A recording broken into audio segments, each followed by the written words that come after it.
Saturday's Daytona Sportbike race was a tight battle, but not for the win. Points leader Josh Herron had big trouble, while the 69 of Danny Eslick checked out, leaving the battle for position behind him, with number 57 Corey West coming out on top in the points race. Today, Eslick goes for win number 2 on the season, as West tries to hold on to his 1-point lead, as the street fight on wheels continues from Barber Motorsports Park, and it's only on speed. Welcome to the AMA Pro Daytona Sportbike Series presented by AMSOIL and the Barber Superbike Classic. It's round 5, race 2 from Barber Motorsports Park in Birmingham, Alabama. Hello everyone, I'm Greg White sitting alongside World Superbike champion Scott Russell with Jason Pridmore on Hot Pit Lane calling all the great action. Now Scott, we have already seen today at Barber Motorsports Park great racing in the XR 1200 class and the Super Sport class. What can we expect today? Well, it's pretty much the same thing we've seen already, Greg. I mean, this class never fails to deliver in good racing, and I'll tell you what, today I think it's going to be a little bit closer race for the lead than what we saw. Typical hot and humid day here in Alabama. A little bit warmer than yesterday, but yesterday we had great race action. Let's take a look at the highlights from the race from yesterday's Daytona Sportbike. When things got going, it was number 69, Danny Eslick, who got the jump. That's right. This is what Danny's been looking to do all year long, and he finally got out front, made it right, and then P.J. Jacobson tossed it away in the last corner on the first lap. That's what you got to watch out for. These guys want to push that hard in the first early going and can't fall off. More drama. Josh Herron, who was leading the points championship, an alleged rock in the radiator, and the motor expired.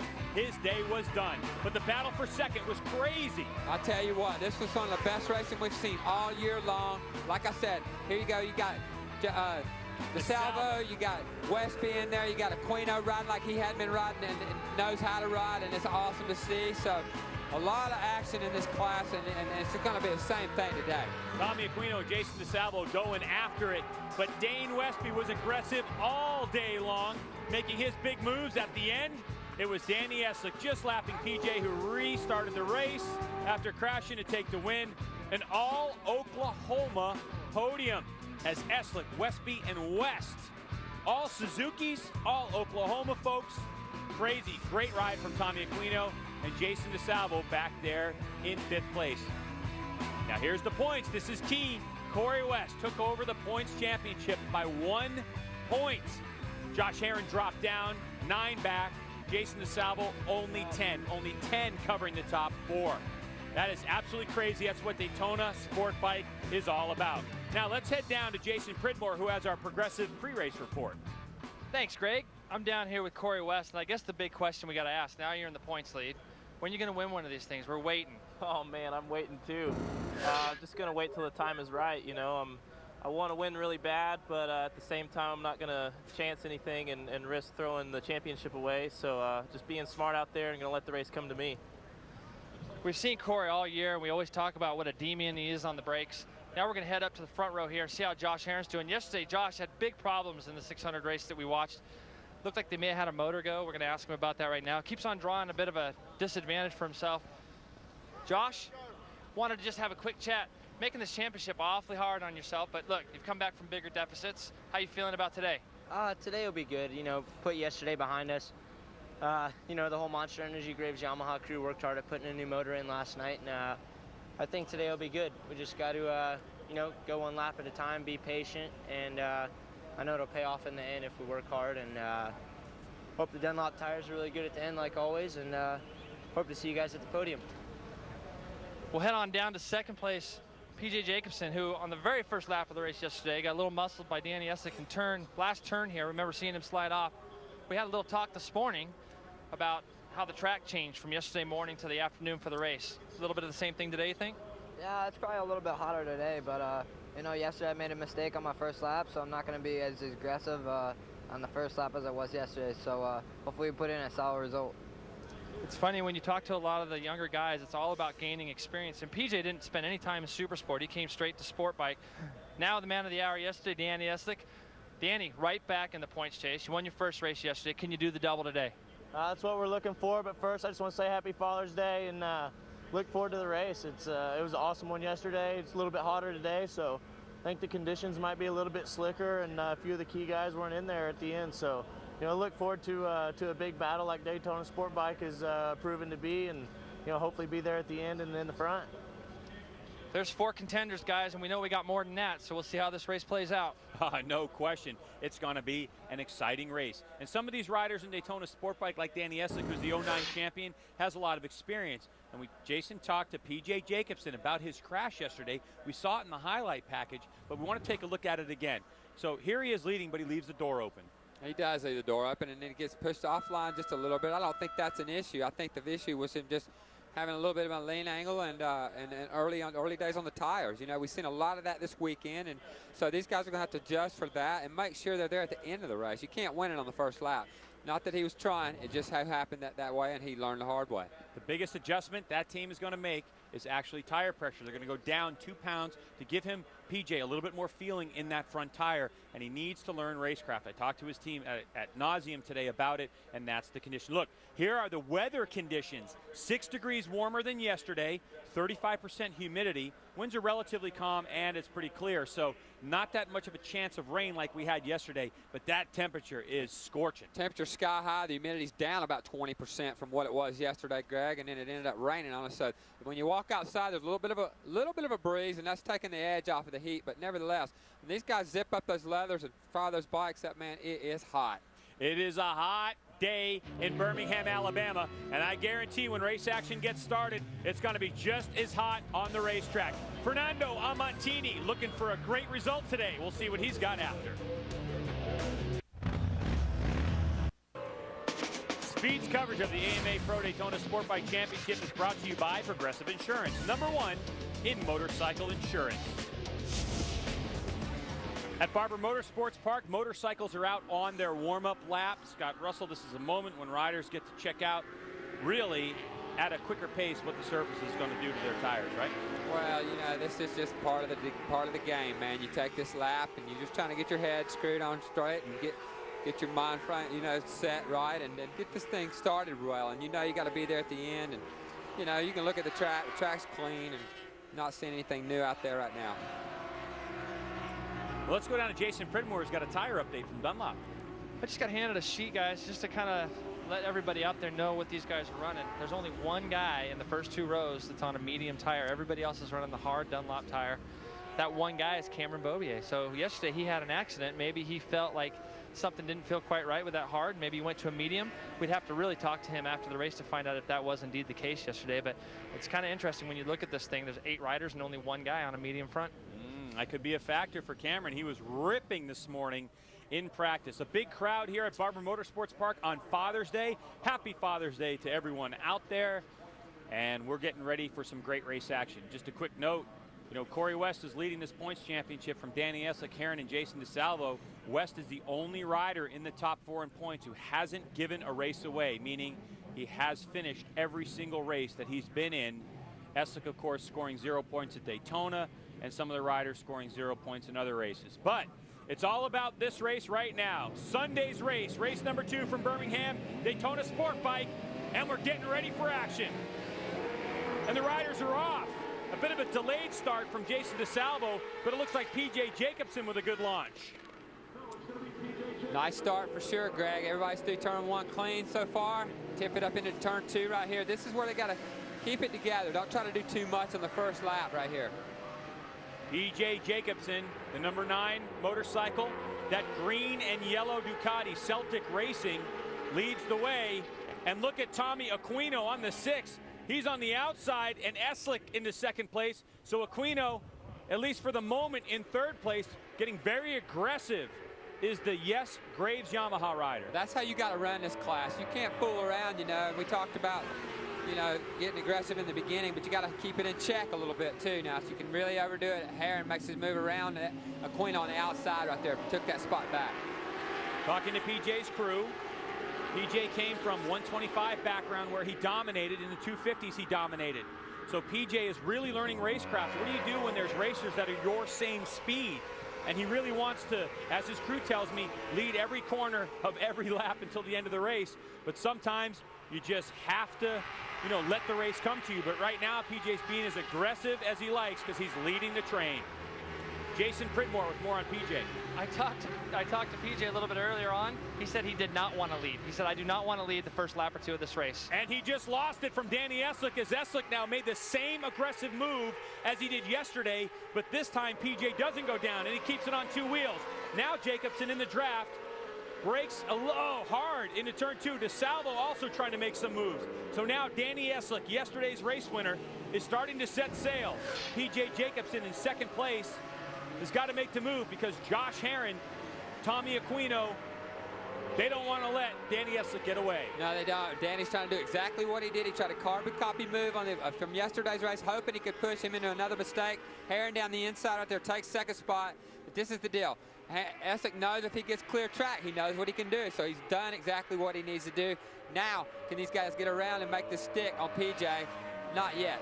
Westby made a move as well, relegating Jason DeSalvo back of the pack of the lead rider. So the number 8, Josh Herrin, on that blue Yamaha in second place. PJ Jacobsen now in third. Look at the train of riders in Daytona Sportbike, working the second lap of 21. A lot of drama still left to happen in this race. Will anyone be able to catch Danny Eslick? It looks like Herrin has really reeled him in with a much tighter line. That R6 really carves those corners. I think he got in a little bit deep, and it put him in tight on that next corner is what happened, Greg. It's easy to get sucked in on that back straightaway. Diving down in that hole, you can't see the apex till you get there. He's reeled Danny back in. These two have a history at this racetrack. Let's see how this one plays out. They've already gapped PJ. Eslick on the 69, the 2009 Daytona Sportbike champion, did it on a Buell, now on a Suzuki. Geico Motorsports sponsored. 135 identical lap times for both riders. On the lap before, now into the 131 flats are the 2 leaders. You see Herrin looks really strong. Oh, Fernando Amantini, a rider showing so much promise, working his way closer to the front, crashing out of the race, back up front. You can see PJ kind of holding up the rest of the field. He may be a little bit cautious today from what happened to him. He may be letting it get that feel in the front tire, and he may pull the trigger here in a minute and try to reel those guys back in. Number 5, Westby, he's a dangerous guy too. The Wolverine looking to cut some people up. PJ Jacobsen in third. Number 5, Dane Westby in fourth place. M4 Suzuki. Completely different motorcycles. You're looking at an 848 Evo Ducati versus an inline 4-cylinder Suzuki. The Suzuki leads the way as well with Danny Eslick on the 69 to the Yamaha R6 of Josh Herrin. Herrin not happy yesterday when his motorcycle expired. Is able to put that behind him and really focus on what he's all about right now. And what he is all about is trying to get around Danny Eslick. And Eslick with a very tight line. Seems like he knows Herrin's there.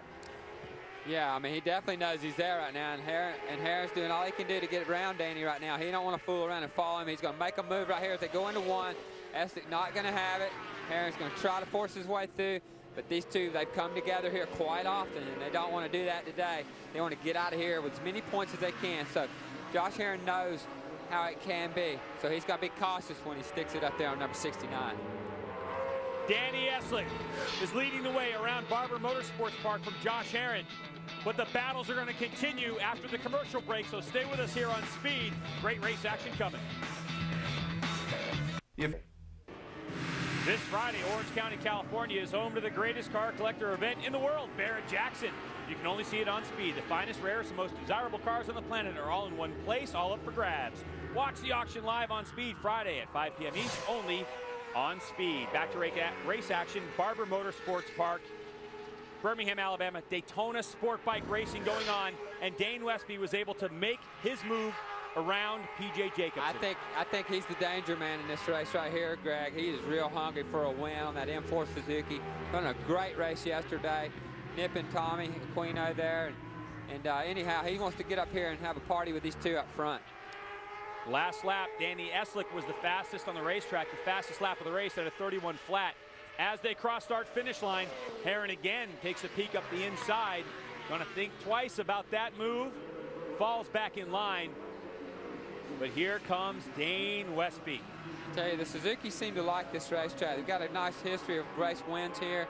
Seen a lot of good stuff from the Suzukis around this racetrack. Yamaha's doing a great job with with Heron on it right now. Had a little issue, overheated the motor yesterday, expired, and he was out.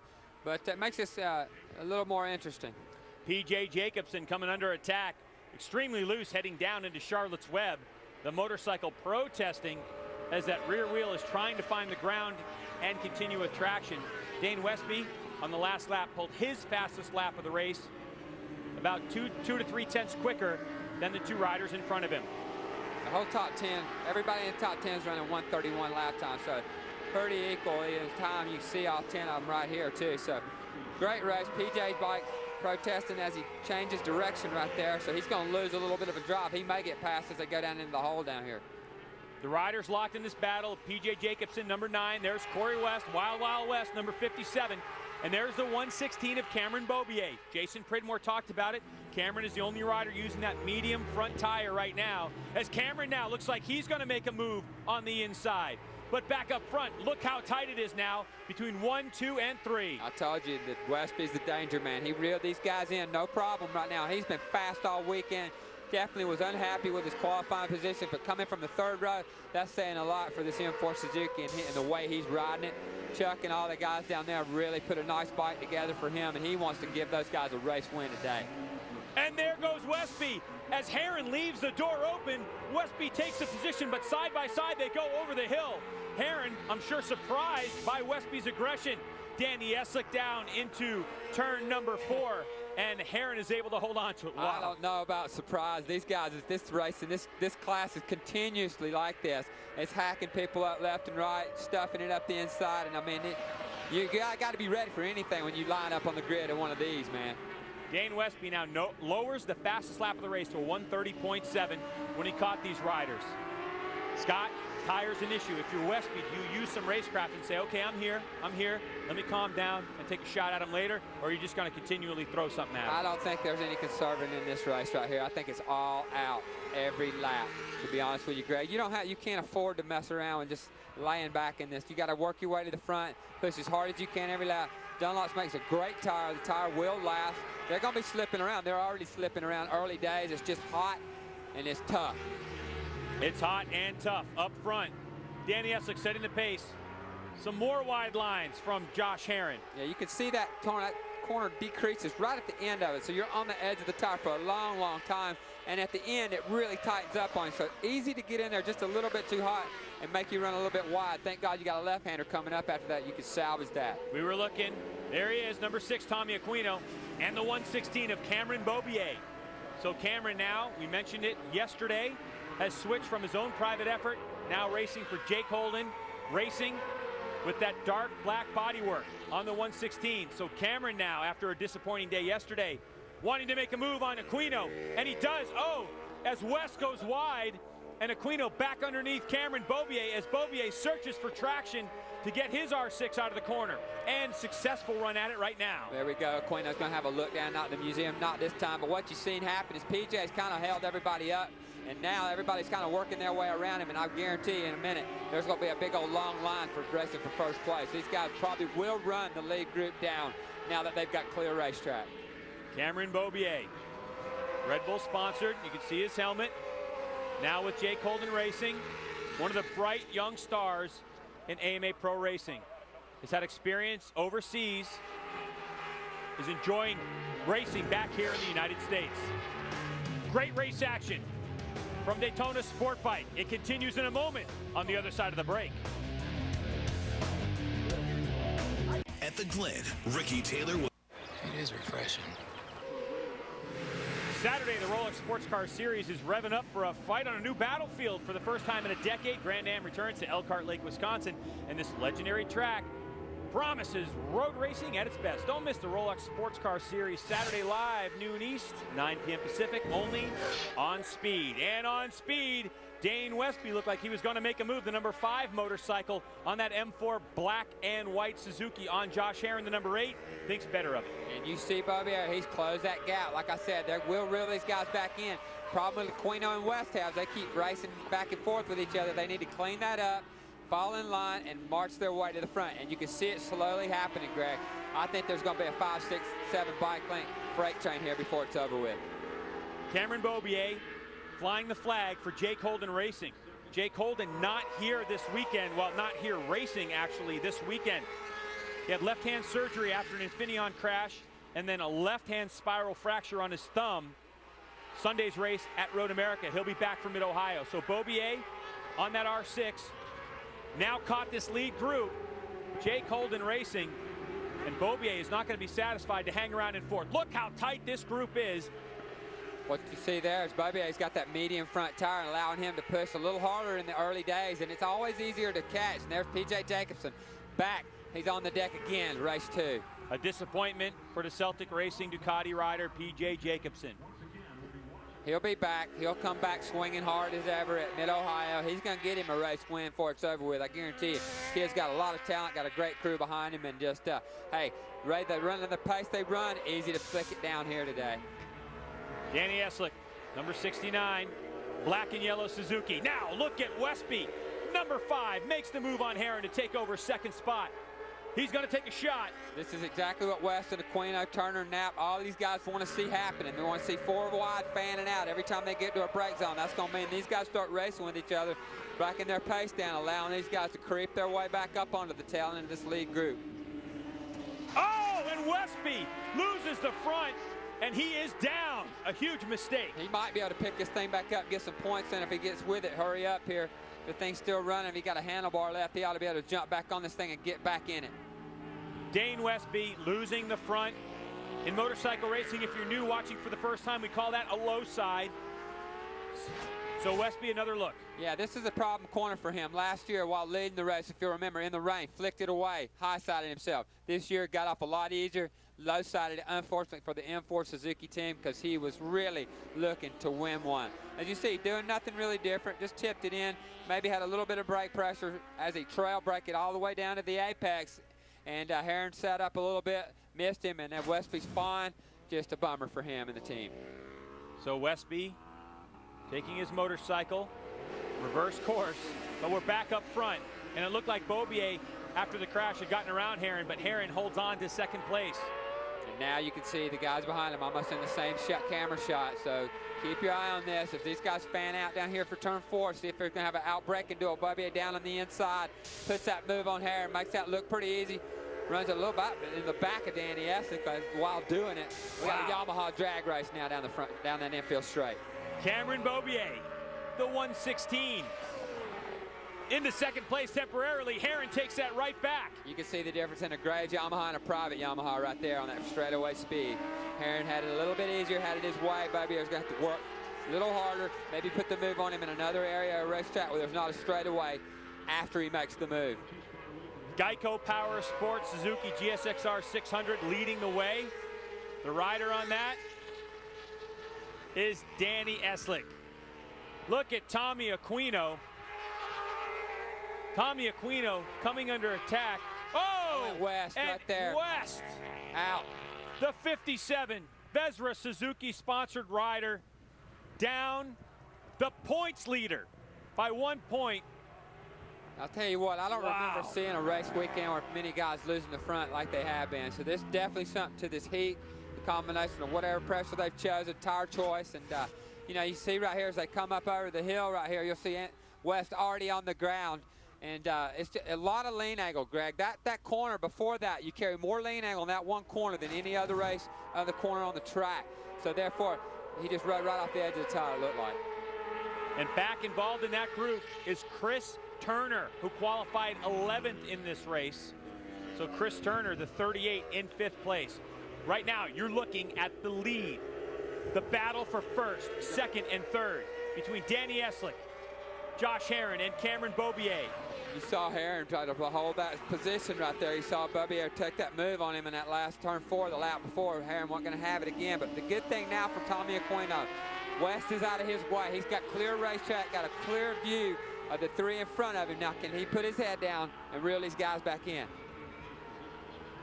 Cameron Beaubier, young man out of California, making it work here at Barber Motorsports Park. We'll see if he can attack and get to the front when we come back. Tire Newegg.com. Take it from a geek. Fuel your passion for motorcycle racing with Speed Motorcycle Text Alerts powered by Yamaha. Get the latest motor racing results and breaking news as soon as they become available. Sent right to your phone. Text MOTO to speed 3 for text alerts now. Barber Motorsports Park, AMA Pro Daytona Sportbike class. 10 laps to go in this race. Leading the way, number 69, Danny Eslick on the Geico Power Sports Suzuki. Behind him, number 8, Josh Herron on the Monster Energy Graves Yamaha. And then Cameron Beaubier on the 116, Jake Holden Racing. It's very difficult right now for the guys behind him to make ground on him. I think what happened with Aquino is he probably had to check up when West tipped over, so that kind of put him back a little bit. Now he's got a lot of work to do, but Eslick's doing a great job right now holding these two Yamaha riders off, because you can believe Herron and Bubby are going to try everything they can to get in front of Danny Eslick. They don't want him to pull the double and get him ahead of steam, man, going into mid-Ohio, because he's dangerous when he's got a roll going. He's dangerous when he don't. He's on it all the time. I wonder what, look at that, the 38 machine of Chris Turner. Chris Turner, qualified 11th, is now in 5th place, and Taylor Knapp wanting to grab that spot from Chris. Turner Cycle Racing, a privateer-funded effort, sponsored by Arai Helmets, sponsored by MJMotoGear.com, DP Brakes. I mean, this looks like a privateer sheet when you look at it. A great effort from that team, and look how close to the front 4th, 5th, and 6th are. Oh, and Turner had a big moment right there, Greg, as he tipped it in. The back end stepped out, and man, I thought he was going to go for a tumble down the front straightaway. He did a great job to save that. Maybe we could get another look at that. That was impressive. Chris Turner, with a huge moment in one of the biggest races of his career, is able to gather it back up. That shows how hard these guys are going every turn on this racetrack, every lap. I mean, everybody's on the edge of falling down right here at any moment. Another look at what happened to Chris Turner. The second guy in line right here, watch the back end step out, grabs him. Wow. That was, he was just kind of along for the ride on that deal, but it worked out in his favor. And he gets to continue on his race. What luck for Chris Turner, gathering it back up and continues the race. That could have been ugly. We've seen a lot of stuff happen in that last corner over the years, haven't we? Oh, yeah, certainly have. Hacken, I remember that ride Hacken had, and just 2007, Jeff May incident. Yeah, a lot going on there. That's right. But here's Danny Eslick continuing to lead right now on the racetrack. And the thing that I'm looking at is Tommy Aquino is right there in the picture frame. He's just off the back of this group. He's hungry for a race win. Cameron Beaubier, 3rd in line, is desperate for a win to prove to the Superbike field that he belongs in this class and he belongs as a rider of the future. And look at Beaubier. He goes real tight, trying to get around. Oh, Josh Herron in a bit of a slip. Herron's been running that line pretty much every lap, Greg. Like I said, that turn decreases very much at the end, but if you do run wide, it's okay because you got the left-hander coming up. So it's not that critical to be set up wide, you know, as you run onto the front straightaway. If Josh feels like he can let the bike drift out a little bit, but that door continues to be open and Beaubier keeps sticking his nose in there, and he just might pull that move off before the end of the race. 4th rider in that picture, just off to the right part of your screen. The number 6 is Aquino, half a second faster than the riders in front of him. Heading down into Charlotte's Web, and Beaubier again on the attack. And you see the back end of Beaubier's bike as he tipped it over at full lean in the middle of that corner, stepped out. So everybody right now riding on the ragged edge of grip right now, all the way out on the edge of the envelope. Tommy Aquino has done a great job this whole weekend, done a lot of schooling over the last couple weeks, getting his head screwed on right, man. And, you know, I told him, you just got to go out there. You ain't got no friends when this race starts, you know. Be nice to these guys in the pit, but when the race starts, you got no friends, and you just need to start riding like that. And he's finally getting his head around it. You know, he's taking full advantage of the opportunity he's got this year. Josh Herron looked like he was going to take a shot at Eslick one more time. That closed things back up, as it looked like the 2 riders in the front had a bit of a gap on Beaubier. He's able to close it in, and here comes Beaubier with another shot at Herron, side by side through the final 2 corners. And Beaubier has the line, but Herron, oh, he's going to give it up. Yeah, he kept running that wide line long enough, and he took advantage of it. Beaubier's got that medium front on, putting it to good use. Now can he do anything with a 69? What would Cameron Beaubier do if he gets in front of Danny Eslick? Josh Herron has been waiting around to take his shot.